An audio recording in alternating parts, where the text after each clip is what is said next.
Vamos a arrancar y es en 2 Pedro, capítulo 1, versículos 3 y 4. ¿Estamos ahí? Leemos. Como todas las cosas que pertenecen a la vida y a la piedad nos han sido dadas por su divino poder, mediante el conocimiento de aquel que nos llamó por su gloria y excelencia. Por medio de las cosas nos ha dado preciosas y grandísimas promesas, para que por ellas llegáis a ser participantes de la naturaleza divina, habiendo huido de la corrupción que hay en el mundo a causa de la concupiscencia. ¿Vamos bien? Una de las cosas que este texto nos ayuda, y arranca el texto diciendo todas las cosas que pertenecen a la vida y a la piedad. Nos han sido dadas, las conocemos, por el conocimiento del Señor Jesús. Y sabemos que la palabra de Dios expresa y nos lleva al Señor Jesús. En Gálatas dice que la ley, que la palabra ha sido nuestro maestro para llevarnos a Jesucristo. Y una de las cosas que podemos ver acá es que todas las cosas que pertenecen a la vida, aquellas cosas que caminamos en el día a día, las cosas que vemos, las que escuchamos, nada está fuera de la palabra de Dios. Nada está fuera de la palabra de Dios. Así que una primera aproximación es que en la palabra está la respuesta a todos los temas. Eso es lo primero. Lo segundo tiene que ver con la piedad, y la piedad tiene que ver con la vida práctica del cristiano, tiene que ver con la vida del cada día, y piedad tiene que ver con pía, que tiene que ver con lo bueno, con las buenas obras, y contrasta con el último versículo que está, habiendo huido de la corrupción de este mundo, habla de que tiene que ver con la concupiscencia, tiene que ver con las malas obras, pía con las buenas obras, y concupiscencia tiene que ver con las malas obras. Y en este sentido, una de las cosas que lo que nosotros vamos escuchando y vamos viviendo tiene que ver con una mirada que está alejada de la mirada de Dios y una mirada que está cerca de la mirada de Dios. Cuando nos aproximamos a la palabra, lo que entendemos es qué es lo que piensa Dios sobre la vida, qué es lo que cree Él sobre la vida, qué es lo que cree Él sobre nuestras vidas y sobre las cosas que pasan en la vida. ¿Vamos bien? Bueno, en ese sentido es que queremos ver qué es lo que piensa Dios sobre el tema de la vida y no de la muerte, el tema de la vida. Y me quería parar ahí, sobre la vida y cómo Él ve la vida. Y hay algunos textos que nos ayudan a comprender cómo Él ve la vida y lo precioso que es la vida para Él. Por consiguiente, yo he recibido de Él vida y eso es lo que también quiero. ¿O no? Es lo que queremos, es la vida. Así que hay un texto que está más adelante, no quiero que ustedes los busquen, que dice así, el Salmo 139, 13 al 18. Porque tú formaste mis entrañas, tú me hiciste en el vientre de mi madre. Te alabaré, porque formidables, maravillosas son tus obras. Estoy maravillado, y mi alma lo sabe muy bien. No fui encubierto de ti mi cuerpo, bien que en el oculto me fui formado y entretejido en lo más profundo de la tierra. Mi embrión vieron tus ojos y en tu libro estaban escritas todas aquellas cosas que fueron luego formadas, sin fallar ni una de ellas. Cuán preciosos me son, oh Dios, tus pensamientos, cuán grande es la suma de ellos. Si las enumerara, se multiplican más que la arena. Despierto y aún estoy contigo. Es un texto precioso que habla de la primera cosa es que nosotros fuimos creados, fuimos pensados por Dios, desde el vientre de nuestra madre. No hay algo que nosotros en un momento dice, bien que en lo oculto fui formado. Es como que hay cosas que nosotros nos vemos, pero que están. Es como ver las estrellas y necesitar un telescopio para mirar otras estrellas que están más atrás. Y muchas veces nosotros pensamos que la vida pasa por lo que vemos y no por lo que no vemos. Y Dios fuimos creados en el vientre de nuestra madre. Fuimos creados y fuimos formados, pensados por Dios. Por eso muchas veces cuando hablamos de estos temas, tenemos que primero pensar, ¿acaso nosotros fuimos creados por nosotros mismos? El Salmo 100 dice, fuimos creados por Él y no nosotros mismos. Y esto habla de que nosotros no podemos tener como personas, como seres humanos, un pensamiento más allá de lo que vemos. Solamente que por la palabra se nos revela lo que está más allá de lo que nosotros vemos. Y lo que está más allá de lo que nosotros vemos es que hay vida. Otra de las cosas, un texto en Jeremías 1:5, antes que yo te formare en el seno materno te conocí. Y esto es precioso, precioso, porque antes de estar en el vientre de nuestra madre, Él ya me pensó, Él ya te pensó. Y eso es maravilloso. Miren, voy a poner un ejemplo que a veces no lo vemos en este sentido, pero pienso en María y en José. María y José no estaban pensando tener ya un hijo, pero sin embargo, aún sin esperarlo, el Señor vino al encuentro de José y María, fueron concebidos por el Espíritu Santo y hoy nosotros somos salvos por esa decisión de no abortar. María tenía todo en contra en la cultura que vivía como para decir este hijo no. Pero ella dice que era una mujer piadosa, entendía los misterios de Dios, era una persona que se entregó a Dios y cuando Dios irrumpió en su vida, ella entendió que era una vida que venía y dice, Emmanuel, Dios en medio nuestro. Así que, por último, quería dejarles que un texto que es muy conocido para nosotros, que es Juan, capítulo 3, 16, que lo conocemos muchos, dice, porque de tal manera amó Dios al mundo que ha dado a su Hijo unigénito para que todo aquel que en él cree no se pierda, mas tenga vida eterna. Y Juan 11, 25 dice, y le dijo Dios, yo soy la resurrección y la vida, y el que cree en mí, aunque esté muerto, vivirá.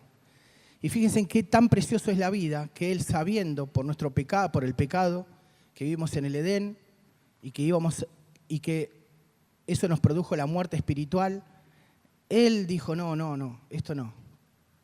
Yo quiero dar vida. Y Él dijo, tengo que salvar a mi creación. Y Él dio a su Hijo. Así que es tan importante la vida para Dios que Él decidió dar su Hijo en rescate por muchos. Y cada uno de nosotros hoy tenemos vida. Sin duda, el aborto no es el camino que Dios está queriendo que vivamos, sino más bien que cada vida que está en el vientre de una madre o que aparece de diferentes circunstancias que aparecen, Dios la permitió.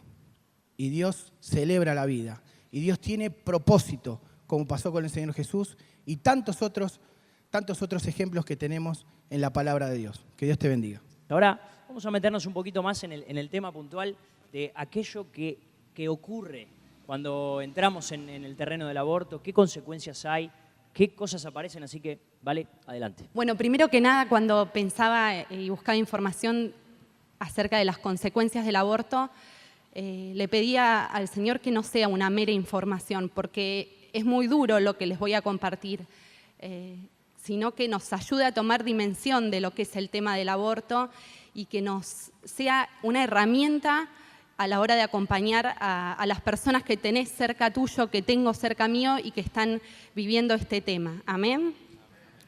Bueno, cuando hablamos de aborto, estamos hablando del aborto provocado, inducido. Es el asesinato de una persona que se está desarrollando en el vientre materno.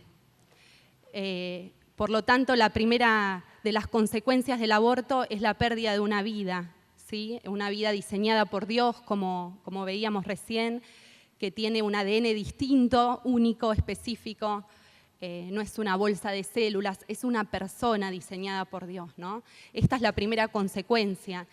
Y por lo general, la decisión de abortar se toma en una máxima tensión.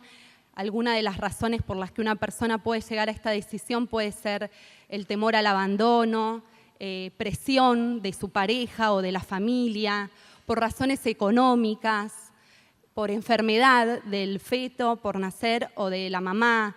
En muchos países donde el aborto es legal, hoy en día con las ecografías y los estudios previos se pueden detectar enfermedades como síndrome de Down, labio leporino y un montón de otras, y muchas parejas deciden abortar a sus hijos ante estas situaciones, ¿no? Alguna de otras razones puede ser por cuidar la imagen personal o por no querer postergar sus estudios o su desarrollo profesional, por abusos. Hay muchas razones, ¿no? Lo cierto es que muchas veces se toma esta decisión sin tener en cuenta las consecuencias que tiene. Y son muchas. Lo que se denomina, no sé si lo escucharon mencionar, el síndrome post-aborto, que es un cuadro que comprende un conjunto de síntomas físicos, emocionales y relacionales que se desencadenan tras la realización de un aborto provocado y afectan en mayor medida a la mujer, pero también afectan al hombre, a los médicos que intervienen en el proceso y a la familia cercana, ¿no? Bueno, algunas de las consecuencias físicas que podemos mencionar tienen que ver con infecciones, hemorragias, daños en el útero, debilitamiento físico, esterilidad, problemas para concebir en el futuro. Hay un montón, solo les voy a mencionar algunas. También hay consecuencias emocionales o psicológicas. Y una de las estadísticas que me impactó fue al leer que decía que el 59% de las mujeres que han abortado tienen altísimas probabilidades de tener daños psiquiátricos graves y permanentes. Y esto pensaba, tiene que ver con que la mujer, cuando toma esta decisión, vive una gran crisis porque desde el origen está ligada a la maternidad, la mujer, su mente, su cuerpo, su psicología, sus emociones están ligadas a la maternidad, ¿no? Entonces, por eso, los daños que esta decisión conlleva. Algunas de estas consecuencias psicológicas o emocionales pueden ser, tengo varias, por eso no quería olvidarme ninguna. El sentimiento de pérdida y de vacío, de algo que tenía y ya no está. Muchas veces se llama también luto inconcluso, porque cuando uno pierde un ser querido lo llora y vive un proceso, pero en el caso del aborto queda como abortado el luto también, ¿no? Y bueno, esta es una de las grandes consecuencias que se viven a nivel emocional. Y otra de las grandes consecuencias es el tema de la culpa y el remordimiento, de haber hecho algo que no está bien, ¿sí? Y aunque en muchos casos hay mujeres que dicen que no sienten culpa, sin embargo, la culpa en algún momento golpea la vida de la persona porque se alimenta de pensamientos como, por ejemplo, ¿qué hubiese pasado si no hubiese abortado? ¿Cómo sería mi hijo? ¿Qué edad tendría mi hijo? Y todos estos pensamientos tienen que ver con el remordimiento y la culpa de esa decisión. Otra de las consecuencias emocionales es la depresión y la profunda tristeza que viene añadida a esta decisión. El odio a sí mismo, hay conductas autodestructivas, baja autoestima, intentos suicidas. Me llamaba la atención lo ligado que está el aborto al suicidio. Es impresionante y muchos de los casos de parejas que han abortado terminan en suicidio, él o ella, o con pensamientos o con intentos vinculados al suicidio. Otra de las consecuencias, la vergüenza, porque por lo general es algo que se oculta, el tema de las ansiedades, alteraciones en el sueño, pesadillas, miedos, ataques de pánico, adicciones, trastornos en la alimentación, incapacidad de perdonarse a uno mismo y de perdonar al otro, inestabilidad emocional, irritabilidad, disminución del deseo sexual, pérdida de la concentración y de la motivación. Esto afecta a nivel laboral, del estudio y un montón de otros roles, ¿no? Y una que me impactó, que fue la última que encontré, que tiene que ver con la pérdida del sentido de la vida y desesperanza. Esta decisión trae pérdida del sentido de la vida y desesperanza. Y pensaba que además de las mujeres, como lo mencionaba antes, los hombres también sufren estas consecuencias. Porque está el hombre que intentó evitar que su pareja aborte, pero no pudo. Está el hombre que se mantuvo neutral y que dijo, bueno, es el cuerpo de ella, que ella decida. También está el hombre que impulsó el aborto y que lo pagó incluso. Y también está el hombre que se enteró después que su pareja abortó, ¿no? Son casos que se presentan. Y el hombre también sufre este síndrome posaborto, sufre culpa, pesar, y también muchas veces deriva en violencia, en intentos suicidas, adicciones. Lo cierto es que las consecuencias son tremendas, ¿no? Y también, como les mencioné, hay consecuencias físicas, emocionales y también en las relaciones.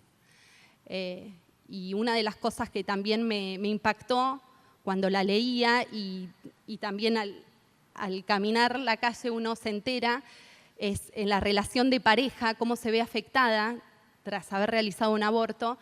Las estadísticas dicen que entre un 60 y un 70% de las parejas que han abortado terminan separándose. Es tremendo el porcentaje, la verdad que es algo para tener en cuenta. La pareja se rompe.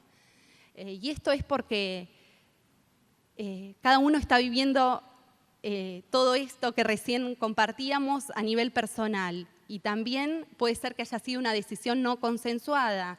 También disminuye la comunicación, la confianza, hay como un rechazo hacia el otro, problemas sexuales. Se añaden un montón de cosas que hacen que la relación sea insostenible, ¿no? Y se destruya la familia, la pareja. Pero también entre las consecuencias de las relaciones hablamos de la relación con los hijos que estaban previo al aborto y con los hijos que pueden haber venido después.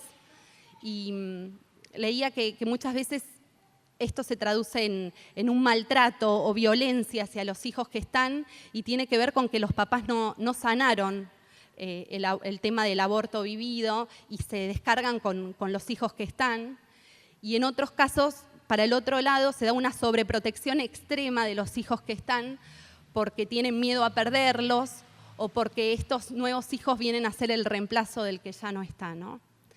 Es tremendo, pero lo cierto es que el aborto daña la vida de las personas, daña la vida de las familias, que es la base de la sociedad y el diseño de Dios, ¿no?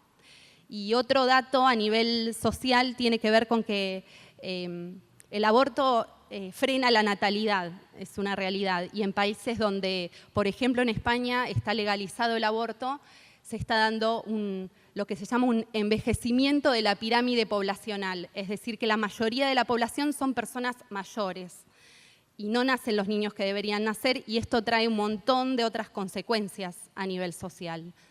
Bueno, estas son algunas. Pero ahora queremos meternos en tu lugar, queremos ponernos en tus zapatos, en los míos, cuando vas al comercio, cuando vas a la facultad, cuando vas en el auto, cuando estás con tu amigo. Y vamos a escuchar a Juan, que él tiene para compartirnos algunas miradas prácticas sobre cómo abordamos y cómo hablamos este tema cuando surge la necesidad. Hola a todos, buenas tardes, noches. Es un tema muy picante, como se dijo recién, es un tema que genera mucha tensión. Y cuando yo me puse a pensar de qué forma, como hijos de Dios, estamos llamados a hablar de este tema en sociedad, se me vinieron 3 herramientas. Y después quiero cerrarte con un texto que justifica estas 3 herramientas. Seguramente hay más, pero por cuestión de tiempo tengo estas 3 que espero te puedan ayudar. La primera es estar en sintonía con Dios.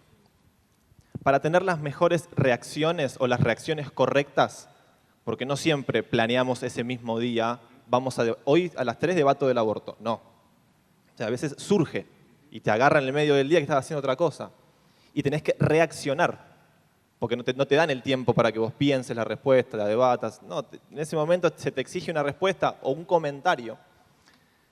Y para tener las reacciones correctas, primero tenemos que tener la relación correcta con Dios. Para tener la reacción correcta con el otro, tengo que tener la relación correcta con Dios. Así que el primer consejo que tengo para darte y que lo tomo también para mí, es que si yo no tengo una relación íntima con Dios, de conocer su palabra, de hablar con Él todos los días, de llenarme de su amor, dejar que el Espíritu Santo me llene de su amor, las reacciones que voy a tener en el momento que fui confrontado, muy probablemente sean más las mías que las de Dios. Esa es la primera. Y que el Espíritu de Dios es un espíritu pacificador. Nosotros somos llamados a ser pacificadores. Con esto no quiero decir blandos. porque tenemos una postura tomada nosotros. Sí a la vida. Lo que se discute hoy, la legalización del aborto, tenemos una postura tomada. Pero depende de la forma en que nosotros nos aproximemos al otro, determina si somos hijos de Dios pacificadores. Porque lo que pasa hoy es que las personas luchan y discuten y pelean por este tema. Y la otra persona está hablando y vos no estás escuchando, vos estás esperando que termine de hablar para decir tu argumento. Pero el Hijo de Dios tiene que pararse de otra manera, tiene que ser un pacificador. Que cuando Él habla, el Espíritu de Dios que está en Él hace la obra de paz ahí. Y se puede hablar sin necesidad de llegar a un tono alto, sin necesidad de llegar a una pelea. Por más que lo que vos estés diciendo le caiga de la peor forma a la otra persona. No es lo mismo hablar desde vos y desde nuestra carnalidad, reactiva a veces, que hablar desde saber que estamos con Dios y que su amor nos llena. Hay una inmensa diferencia. Así que la primera era estar en sintonía con Dios. La segunda es estar al tanto del tema, saber de lo que estamos hablando. Hoy en el gobierno se está discutiendo no si abortar está mal o bien, sino que la legalización de abortar. La mayoría de las personas, si vos la preguntás en un mano a mano, te va a decir, no, abortar no está bueno, no está bien.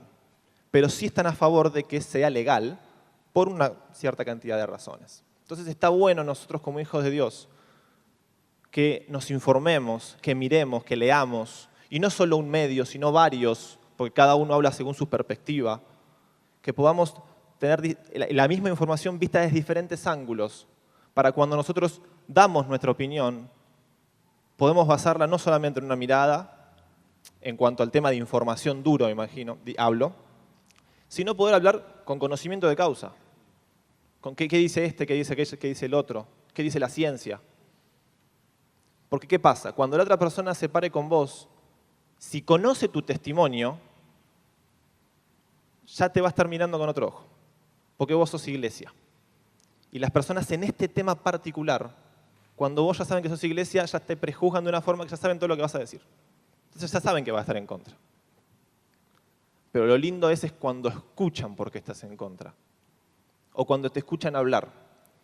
Porque yo te quiero desafiar, como me desafío a mí, que cuando me toca hablar de un tema candente y dar la posición de un hijo de Dios, no solo estoy dando la posición de un hijo de Dios, sino que el Espíritu Santo lo esté llenando de amor a la otra persona. Yo te puedo estar impartiendo algo en ellos que no lo estoy diciendo con palabras, porque así se maneja también Dios. Muchas veces vos hablas con alguien y estás hablando de un tema muy trivial, pero a la otra persona le hiciste muy bien hablando de eso. Y yo te pregunto, ¿fuiste vos? No. En el tema de la discusión del aborto lo mismo puede suceder. Así que el segundo tip era informémonos. Que no nos baste solamente con esto, que no nos baste solamente con escuchar algo. Informémonos bien. Escuchemos en el gobierno que hay muchas personas que están dando discursos, escuchémoslas. Pero escuchémoslas porque pasa que como tenemos una posición tomada, a veces somos nosotros los que estamos esperando que la otra persona termine de hablar para dar nuestra respuesta. Y está bueno escuchar a la otra persona.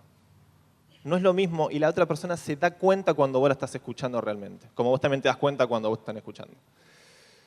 El último es amar y no juzgar. Y Carlos decía algo, leí el texto de Juan 3:16, que decía, de tal manera amó Dios al mundo. No dice de tal manera juzgó Dios al mundo. Él lo amó.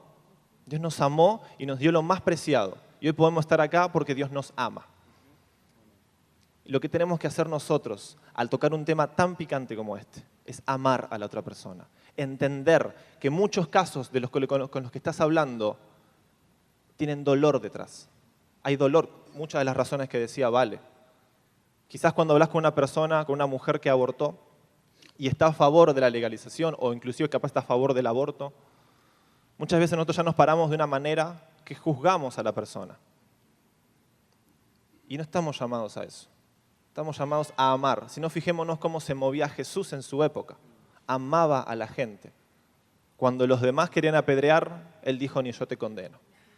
Así que una herramienta fundamental es amar a las personas.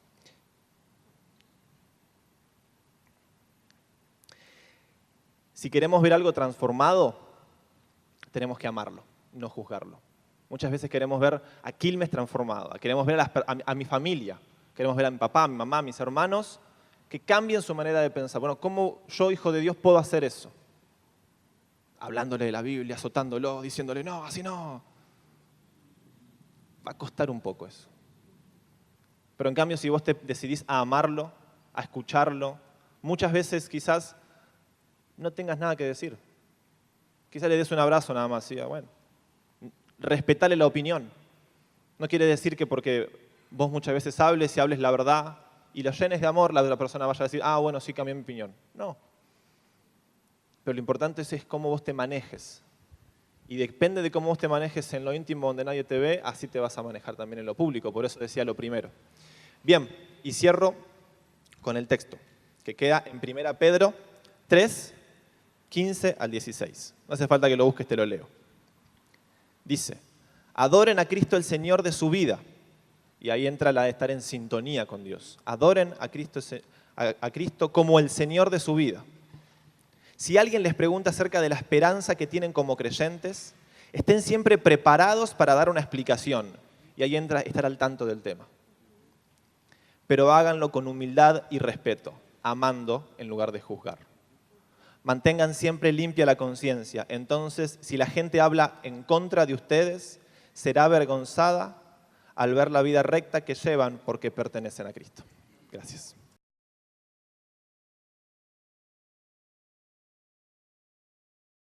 ¿Por qué no es central?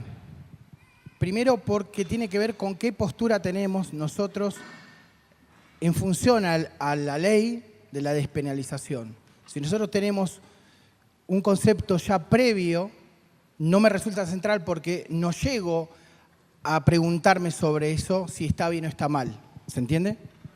Entonces, de acuerdo a donde yo esté parado, es que llego o no a contestar a dudar sobre si es bueno despenalizar o no despenalizar el aborto. Y esto tiene que ver con lo que hablábamos recién. Si nosotros creemos que la vida, fuimos creados por el Señor, fuimos creados por Dios, y que nosotros daremos cuenta de nuestra vida a Él, lo primero que surge es que yo no puedo tomar decisiones sobre otra vida. Lo segundo, que no puedo estar de acuerdo porque hay una persona indefensa que no tiene voz a la hora de responder o defenderse. Generalmente, cuando estamos enfrente de una situación de conflicto, hay un otro que se puede defender. En este caso, el feto, la persona, el embrión que está ahí no tiene una voz que diga me están matando. Igualmente hemos visto muchos videos en algunos momentos en cuanto al aborto, cómo se defiende el bebé enfrente del invasor que intenta matarlo, para decirlo de alguna manera. ¿Por qué no resulta importante? No resulta importante porque cuando yo me enfrento a una persona que está pensando en la despenalización del aborto, está pensando en matar a alguien. Y ahí es donde yo tengo que entrar a hablar con esa persona. Es en la decisión de que está queriendo matar a alguien que fue creado por Dios. ¿Se entiende? Entonces no entro en la discusión, no, porque estoy pensando en la vida de un otro. Esa es más o menos la mirada central a donde estamos pensando cuando hablamos de por qué no interesa mucho la despenalización o no, sino lo que importa acá es que hay una vida en juego creada por Dios con un propósito y Él es el dador de la vida. Hay una cosita más que me gustaba añadir en este momento, y es que como comunidad de fe, que somos la Iglesia del Encuentro, no nos parece oportuno llamar a la militancia anti-ley o pro-ley por la simple razón de que si cada ley que se discuta en el Congreso de la Nación nos obligaría como congregación, como comunidad, a fijar postura y a militar a favor o en contra de cada ley que defina en el Congreso, entonces nuestra realidad, nuestra razón de ser queda totalmente desnaturalizada. Nosotros somos una comunidad cristiana, una familia cristiana que milita y vive la vida. Y el Congreso de la Nación camina su camino. nosotros estamos igualmente en contra de la injusticia social. Esta mañana yo estuve presentando mi tema a la mañana y yo tengo una postura, y la Biblia tiene una postura totalmente crítica a la injusticia social, a la desigualdad. Si nosotros fuésemos a militar esto y a llevar que nuestra postura sobre la desigualdad social nos llevara a la calle, entonces nosotros tenemos que salir a la calle todos los días, porque estamos todos los días con decisiones de los distintos gobiernos que tienen que ver en cuestiones sobre las cuales los cristianos no estamos de acuerdo. Pero cuando digo eso, tengo que decirles también que cada vez que en el Congreso de la Nación se discuta una ley sobre el medio ambiente, vamos a tener que tomar postura. Porque ¿qué diferencia hay entre una ley de esta o una ley de aquella? Son todas leyes que están con el aroma antagónico a la palabra de Dios. Dentro de la acuarela de leyes antagónicas a la palabra de Dios está esta otra, esta también. Esta toca una fibra muy personalísima que tiene que ver con las familias, con las mujeres, con los hombres, como acabamos de escuchar, por lo cual nos mueve a decir, bueno, tengo que... Y nosotros, como pastores de esta congregación, creemos que nosotros no estamos llamando a la congregación a que salga a la calle a movilizarse. Y hay miembros que nos han preguntado, ¿por qué no? Porque si yo te llamara o los pastores llamaran a la movilización por esta ley, sería injusto no hacerlo por la siguiente y sería injusto no haberlo hecho por la anterior. Y no hemos hecho por la anterior. ¿Y por qué por esta? ¿Cómo se justifica eso? Entonces, por esa razón, en esta noche no se está debatiendo el asunto de la ley, sino que de lo que estamos aprovechando es para hablar el tema y fortalecer nuestra fe y nuestra mirada y nuestra militancia cristiana en torno a este asunto de la ley. Y por otra parte, como recién ha prometido, más temprano ha prometido Alfredo, hemos de hacer otros temas que enfoquen otros asuntos que igualmente también nos interesan como cristianos mucho, nos importan mucho, mucho. Termino. Cuando en la Argentina se discutió la ley de medios, que era una flagrante violación a la libertad de prensa, nosotros no hicimos nada desde acá. Cuando en la Argentina se votó la ley se quiso votar una ley que era una intervención directa al Poder Judicial de la Nación, nosotros no vimos necesario llamar a la congregación a movilizar, porque, vuelvo a insistir, si llamamos por una, tenemos que llamar por la otra y por la otra. Y hasta hoy, 2018, hasta aquí, del 2018, nosotros no sentimos de Dios hacer una convocatoria de ese tipo. Por eso es que en esta noche no estamos discutiendo el contenido de la ley, ni estamos llamando a militar en contra o a favor de esta ley.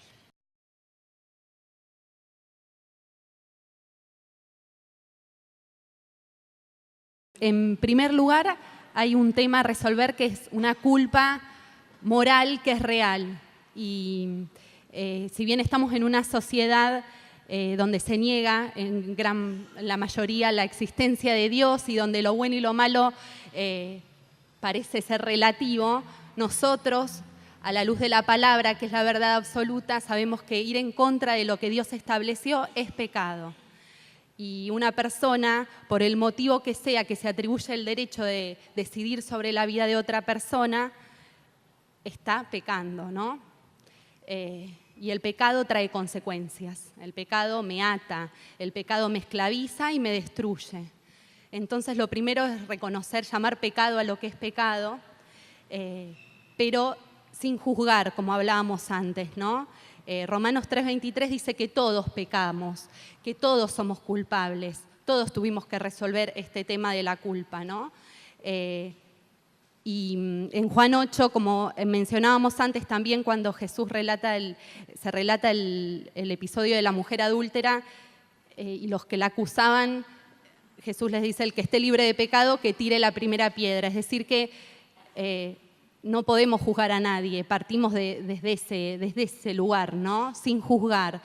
Y acompañamos a la persona a encontrarse con Jesús, al camino de la cruz, al arrepentimiento, a la confesión de sus pecados, a aceptar el perdón de Dios y a perdonarse a sí misma. Es un proceso de sanidad que lleva su tiempo, pero qué buena noticia tenemos para darle a la persona, que no hay ningún pecado que esté más allá de la gracia, de la misericordia y del amor del Padre que tenemos. Primera Juan 1:9 dice que si confesamos nuestros pecados, Él es fiel y justo, Dios Padre, a través de Jesucristo, para limpiar nuestros pecados, para perdonar nuestros pecados y limpiarnos de toda maldad. Qué buena noticia tenemos para compartir, ¿no es cierto? Y además de que el Señor Jesús nos hace libre de la culpa, nos sana, nos da esperanza, nos da vida nueva. Te quería regalar dos textos más. El Salmo 103:3 dice que el Señor perdona todas tus maldades y sana todas tus dolencias. El Señor rescata del hoyo, de la muerte, dice otra versión, tu vida y te colma de favores y de su misericordia. Esto es lo que hace nuestro Dios. Y Proverbios 16:6 dice, con misericordia y con verdad se corrige el pecado. Se expía la culpa, dice otra versión. Y este texto me impactó mucho porque me quedaron estas dos palabras, misericordia y verdad. Y creo que son las palabras claves para responder esta pregunta.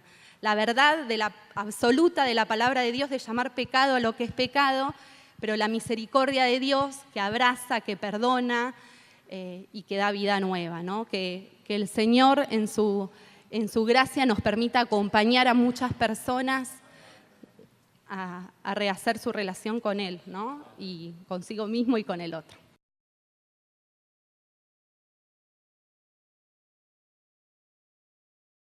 Bueno, ¿qué hago cuando la persona se encierra en sí misma y no quiere hablar? Nada. O sea, me hubiese encantado saber qué discutiste porque nada, o sea, no tenés que hacer nada cuando pasa eso. Preguntale qué le parece la selección, cómo va a estar el Mundial, los varones, pero... No, si no quiere hablar, nada, en serio. O sea, no nos metamos tampoco en un tema, tampoco seamos poco sabios de meternos en temas que quizás no tengamos las respuestas. Pero me gustaría que entremos en la pregunta, quiere hablar pero está encerrada en su opinión. O sea, sí quiere hablar, vamos a suponer, pero está encerrada en su opinión. Vuelvo a una de las herramientas que decía antes, de amar y no juzgar y de poder servir a la otra persona. Muchas veces vos le das tu opinión y rebota como si fuera una pelota de tenis en un paredón. No importa. Vos no estás llamado a vos transformar a la persona. Vos estás llamado a ser testigo de Jesús y a decir lo que viviste, a decir lo que pensaste, a proclamar lo que dice la Biblia. Después, la consecuencia que eso trae en la otra persona ya deja de ser responsabilidad tuya. O sea, vos estás llamado a ser hijo de Dios y a que la otra persona escuche si quiere. Ahora, si la otra persona escucha y está encerrada en sí misma, vos lo que sí podés hacer como gesto de amor a esa persona es servirla, orar por ella y estarte cerca de esa persona. Sin todo el tiempo tocar el tema. O sea, no es necesario que todo el tiempo estés tanteando. No. Pero estando cerca de esa persona, vos no te olvides que vos portás al Espíritu de Dios. Vos estás capacitado con el mismo amor de Jesús que lo llevó a la cruz. Y la luz que me imagino y me gusta pensar a mí que cuando Jesús irrumpió en las tinieblas y se hizo la luz y se armó tal despelote, vos portás esa luz adentro. Entonces tu luz cerca de alguien en la oscuridad ilumina. Y tarde o temprano la persona puede reaccionar de varias formas. Puede alejarse, puede acercarse, pero va a reaccionar. O sea, no es cuestión de que vos te presiones a vos mismo con tal de tener una respuesta. Vos tenés que ser hijo y dejar que las cosas Dios se encarga. Déjame regalarte un par de textos más para tu semana y aún repasar y reafirmar conceptos que hemos hablado. El primero, que decíamos que Dios es amor. Qué hermoso es abordar la palabra de Dios, el corazón de Dios mismo, recordando que Dios es amor, que Dios nos ama y que Dios ama a todas aquellas personas que son pro aborto, aquellas personas que han realizado algún tipo de aborto, aún estando en contra 100% de la misma voluntad de Dios. Ese es el corazón de nuestro Señor. ¿Vos escuchaste bien? Dios ama a aquel que se opone 100% a sus intenciones, intereses y así todo. Él nos sigue amando y nos seguirá amando hasta el fin. Nosotros también vivimos para amar a las personas a la misma manera que Dios las amó. Aún esto no está diciendo que estemos a favor de lo que ellos hacen, sino al contrario. No significa que estemos de acuerdo en sus hechos, pero sí amando al corazón de cada persona. Y el apóstol Pablo escribió en la carta a los Efesios algo que hoy nos viene bien, que es recordar, y que estuvo aquí nombrándose continuamente este texto, que dice que no tenemos lucha contra sangre y carne, sino contra principados, contra potestades, contra los gobernadores de las tinieblas de este siglo, contra huestes espirituales de maldad en las regiones celestes. Por tanto, tomen toda la armadura de Dios para que puedan resistir en el día malo y habiendo acabado todo, estar firmes. Este es el texto extraordinario que el apóstol Pablo nos vuelve a recordar hoy también. Miren, recuerden algo. Nos hace muy bien abordar temas como estos, pero nos advierte el apóstol que nuestra lucha no es contra el aborto ni contra la legalización, como decíamos recién, ni contra ninguna ley del Congreso, ni contra las que vendrán. Nuestra sabiduría es comprender y recordar que quien fue el primer en intentar abortar al hombre y a los propósitos de Dios sobre el hombre fue el enemigo de Dios. Dios tiene un enemigo. Y vos y yo estamos en medio de esta batalla que Dios ya ganó y ya venció una vez y para siempre. El aborto, si buscas en el diccionario, te vas a enterar que significa interrupción de una acción o un proceso antes de que finalice o se complete. Y ese es el objetivo del enemigo de Dios. Justamente el principal objetivo es y será, como lo fue también, interrumpir los propósitos de Dios sobre su creación. Como no pudo contra el Hijo de Dios, no pudo contra Dios primeramente, allá en el inicio de todo, va a ir en contra de lo que Dios ama, que eso somos su creación, somos sus hijos amados. Jesús le decía a muchos en ese tiempo que venían a preguntar este tipo de preguntas que se oyen hoy, que muchas veces, como recién compartíamos, pisamos el palito en entrar en discusiones que los hijos de Dios no tenemos que entrar. Y Jesús le respondía con una autoridad de esas que yo te invito a que hoy también te levantes para potenciar tu testimonio, que es la autoridad de un hijo de Dios, como la tuvo Jesús, que les dijo: ustedes son de su padre el diablo y quieren cumplir con los deseos de su padre, quien desde el principio ha sido un homicida. Son hijos de un padre que desde el principio es homicida. No se mantiene en la verdad, porque no hay verdad en él.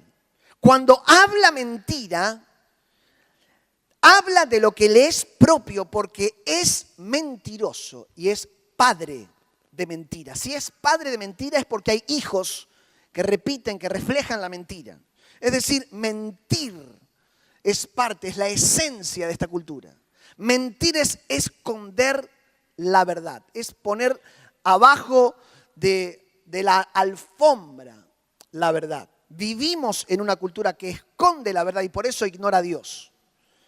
Ignora a Dios, entonces va a poder explicar todo y no tendrá ningún problema para abordar los delirios internos que comienza a tener un corazón cuando quiere tapar el sol con el dedo. Por eso es que esta cultura esconde y el aborto es parte de eso, es ocultar. Se trata de tapar las consecuencias de las malas decisiones o las decisiones que uno toma, no hacerse cargo, es negar la realidad, aún también para escapar del dolor que supone enfrentar su propio pecado. El ser humano tapa sus miserias con tal de no dejar de abrazar su rebelión y su orgullo, al punto de matar o de matarse a sí mismo. Esto quedó clarísimo y expuesto en el Edén con Adán y Eva. Ellos quedaron expuestos ante la voz alternativa de Dios, con que Dios dijo: pero esperen, puede llegar a ser que no sea toda la verdad.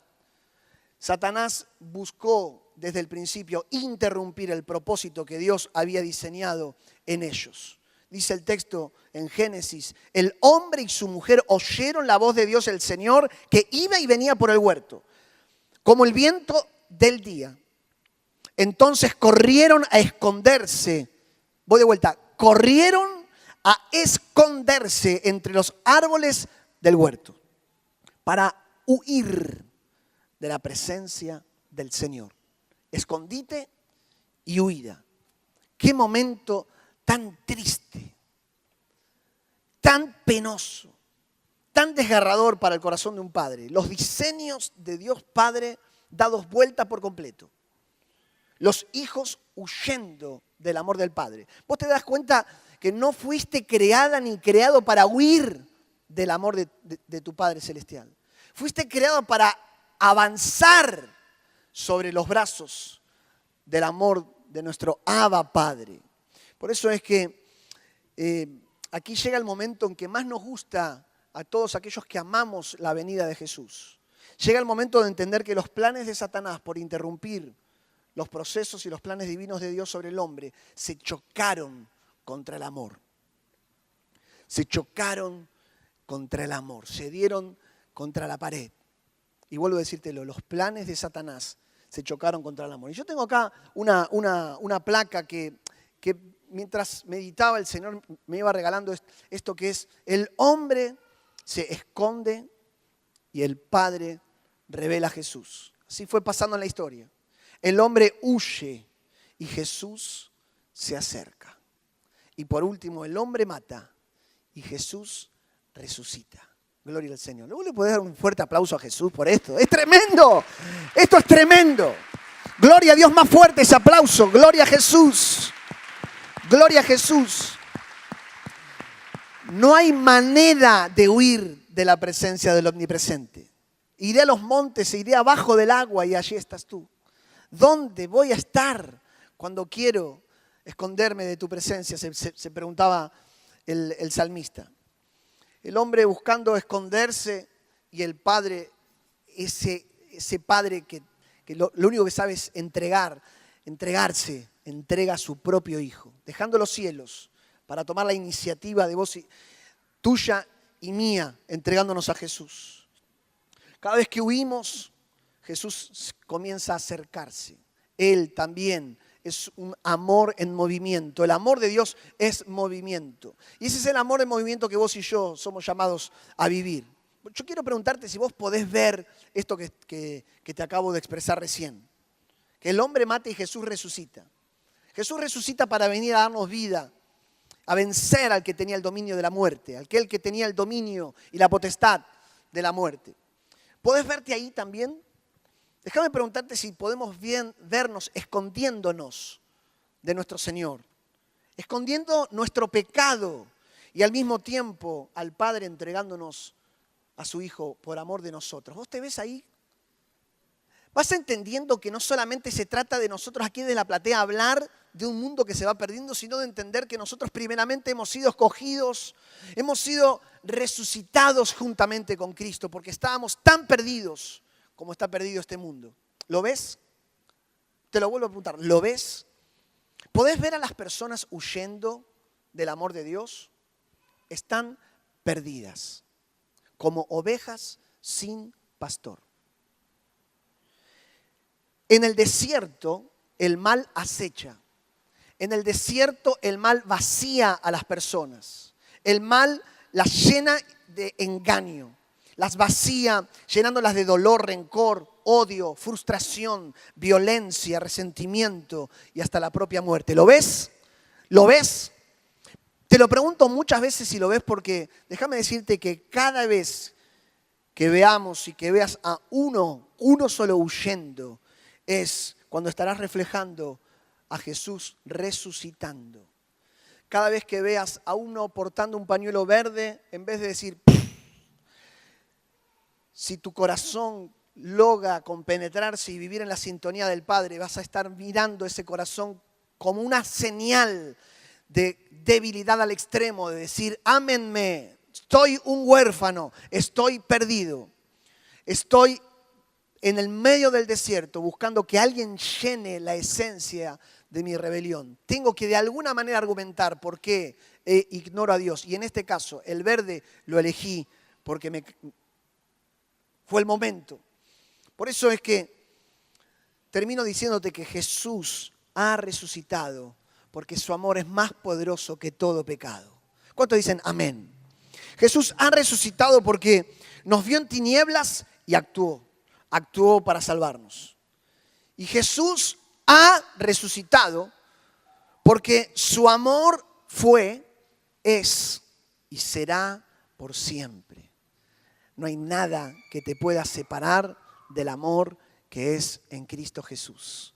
Desde antes de la fundación del mundo, Dios nos estaba amando, como lo está haciendo ahora y como lo hará hasta el fin, porque Él es santo y en su santidad ha prometido cumplir su palabra. Por eso es que nos apasiona el Evangelio y la persona de Jesús, porque nos recuerda una y otra vez que donde abundó el pecado, sobreabundó la gracia. Y ahora quiero invitarte a que puedas buscar tu Biblia ahí donde estás, para cerrar esta noche leyendo este texto que resume esta noche fabulosa que hemos vivido, que está en Juan capítulo 12, versículo 46 y 47. Dice: yo soy la luz y he venido al mundo para que todo aquel que cree en mí no permanezca en tinieblas. Al que oye mis palabras y no las obedece, no lo juzgo, porque no he venido a juzgar al mundo, sino a salvar al mundo. Gloria a Dios. No he venido a juzgarlo, sino a salvarlo. Y lo hemos compartido recién.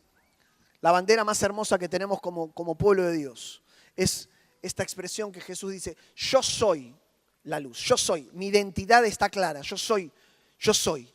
Y nosotros podemos decir, nuestra identidad está clara, nosotros somos hijos de Dios, nosotros somos la luz de este mundo, nosotros somos la sal de esta tierra, nosotros somos una nación santa, un pueblo adquirido por Dios, un real sacerdocio, he venido al mundo para.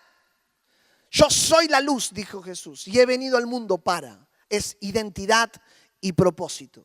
Y nosotros somos una nación santa que sabe quiénes somos para dar la noticia y expresar y vivir en ese propósito que Dios te ha dado. Este mundo no sabe para qué se levanta mañana. Pues vos y yo sabemos que nuestro clamor, nuestra intercesión, y estamos aquí no para venir a llenarnos más, sino a vivir la potencia y la poderosa vivencia que supone Cristo en nosotros, la esperanza de gloria.